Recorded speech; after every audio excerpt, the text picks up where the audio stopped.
ये मेरा फाइल है। मैं आपके कंपनी में नौकरी करना चाहता हूँ। तो मैं इसमें क्या कर सकता हूँ? सर, मैं आपके कंपनी में काम करना चाहता हूँ। कहाँ तक पढ़े लिखे हो? Sir, BA first division. इससे पहले भी कहीं नौकरी करते थे? नहीं सर। चपरासी की नौकरी करोगे? जी बिल्कुल करूँगा। तो ठीक है। तुम ऐसा करो कि 10,000 रुपए और अपना सर्टिफिकेट यहाँ टेबल पर रख कर जा और कल से काम। मैं कुछ समझा नहीं सर। अगर तुम्हें इस कंपनी में चपरासी की नौकरी करनी है, 10,000 रुपए और अपना सर्टिफिकेट यहाँ टेबल पर रख दो और कल से काम पर आ जाना। लेकिन सर, मेरे पास तो अभी जहर खाने के भी पैसा नहीं है। तो फिर नौकरी क्या खैरात में बढ़ती है जो तुम्हें दे दूं?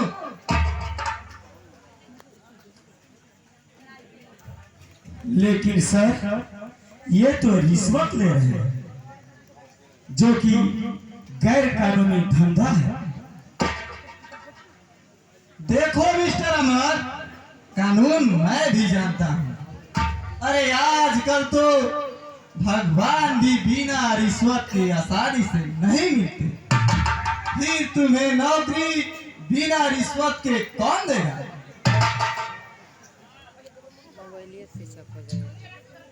तो क्या आप भी ये मैनेजर का पद रिश्वत दे कर पाए हैं? बिल्कुल, तुमने ठीक समझा मिस्टर अमर। मैंने भी रिश्वत देकर ही इस पद पर काम कर रहा हूँ। इसीलिए शायद आप भी रिश्वत मांग रहे हैं, क्यों? बिल्कुल। अरे मैंने इस मैनेजर के पोस्ट के लिए पूरे 50,000 रुपए रिश्वत दिया था, तब जाकर आज मैनेजर साहब कहलाया हूँ। अब तुम ही सोचो मिस्टर अमर, मुझे वो किसी तरह 50,000 रुपए वसूल करना है ना? सर, हम लोग जब 15 साल कठिन परिश्रम करते हैं और पैसा खर्च करते हैं, तब जाकर बीए पास करते हैं और तब जाकर कहीं ये डिग्री मिलती है। और आपके रिश्वत के आगे इस डिग्री का कोई महत्व नहीं। तुम सरासर गलत कह रहे हो मिस्टर अमर, क्योंकि मैं अच्छी तरह जानता हूँ कि आज के कॉलेज और स्कूल में क्या पढ़ाई होती है। स्कूल और कॉलेज में टीचर पढ़ाने के बजाय अपना प्राइवेट ट्यूशन पढ़ाते हैं। जब परीक्षा होती है तो रिश्वत की मांग करते हैं। अब तुम ही सोचो मिस्टर अमर, अब कोई कदाचार से वंचित नहीं है इस दुनिया में। लेकिन सर, डिग्री आखिर डिग्री है। उस पर यह थोड़े ना लिखा है कि कौन कदाचार करके पास किया है और कौन बिना कदाचार का। मिस्टर अमर, भारत देश के 84 करोड़ में ऐसी रद्दी लड़कों को दिया जाता है और नौकरी सिर्फ उन्हें मिलती है जो जिनके पास रिश्वत देने के लिए पैसा और नौकरी के लिए पैरवी हो, समझे?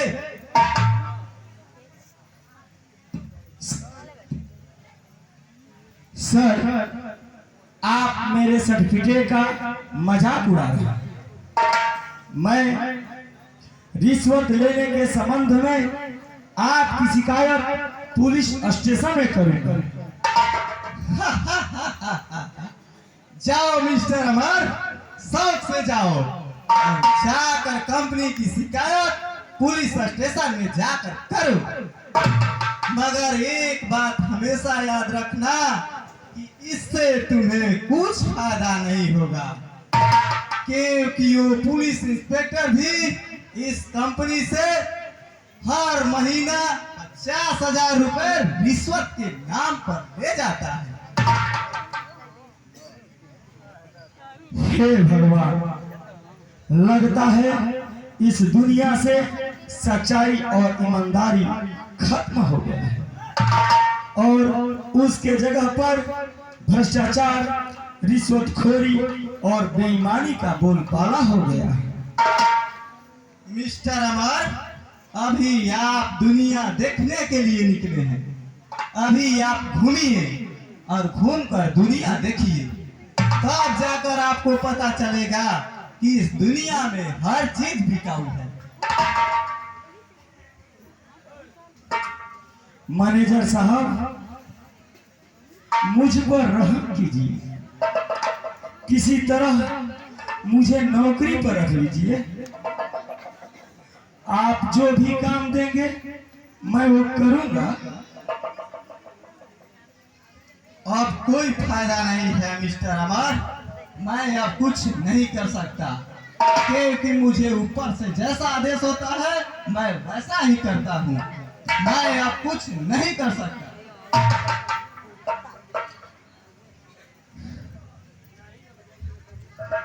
ऐसा मत कीजिए मैनेजर साहब, मुझे कोई भी काम दे दीजिए। मैंने कह दिया ना, मैं कुछ नहीं कर सकता। नहीं मैनेजर साहब, नहीं। अगर मुझे नौकरी मिली तो मेरा सारा परिवार बर्बाद हो जाएगा, मेरी बहन की शादी नहीं होगी और मैं उस सेठ का कर्ज नहीं चुका पाऊंगा। मैं तो जाऊंगा मैनेजर साहब। देखो मिस्टर अमर, तुम्हारा बकवास सुनने के लिए मेरे पास वक्त नहीं है। अगर तुम सीधी तरह से मेरे ऑफिस से नहीं गए तो मुझे चौकीदार को बुलाना पड़ेगा।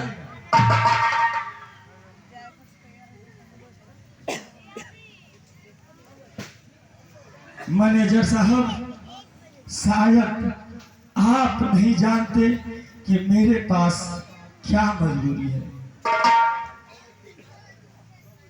अरे तो मैं क्या करूं? यहाँ कोई सदा बरात पड़ती है जो तुम्हें दे दूं?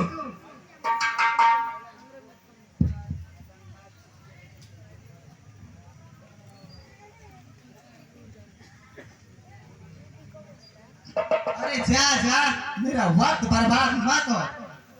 ये श्री कृष्ण का उपदेश किसी और को जाके देना, समझे? शायद आप ठीक कह रहे हैं मैनेजर साहब।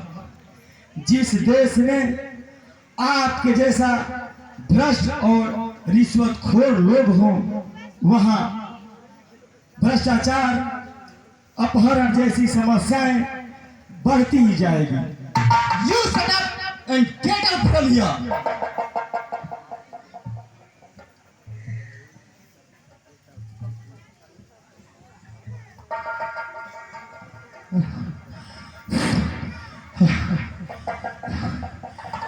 पहले मेरी बात सुनो अमर। अच्छा हुआ विनोद जो तुम आ गए। ये मुझसे झगड़ा कर रहा था, मैं नौकरी के लिए कह रहा था तो ये मुझे धक्का देकर बाहर निकाल देना चाहता है। पहले मेरी बात सुनो विनोद। क्या बात है विनोद, तुम इतने घबराए से क्यों लग रहे हो?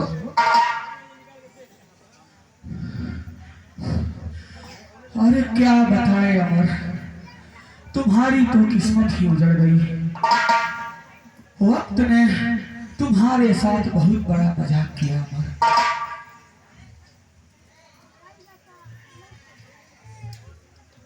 पहेलियां मत बुझाओ विनोद, साफ साफ बताओ कि मेरा किस्मत उजाड़ने वाला कौन है।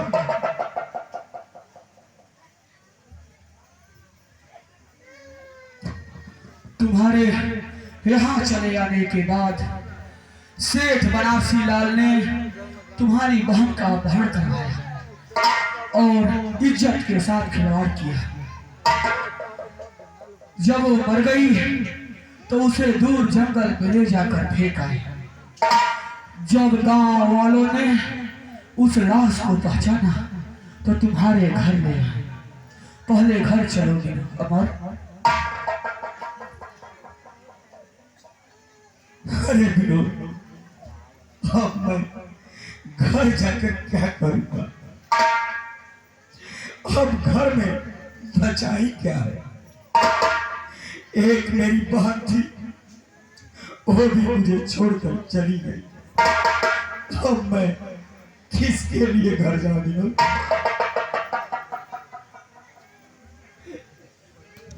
ऐसा करने से कुछ नहीं होगा अमर, कुछ भी नहीं होगा।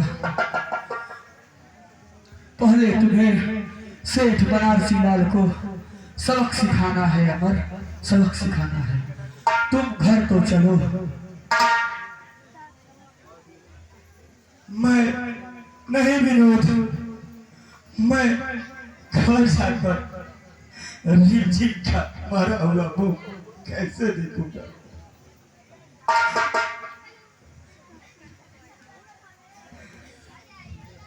चुप हो जाओ अमर, चुप हो जाओ।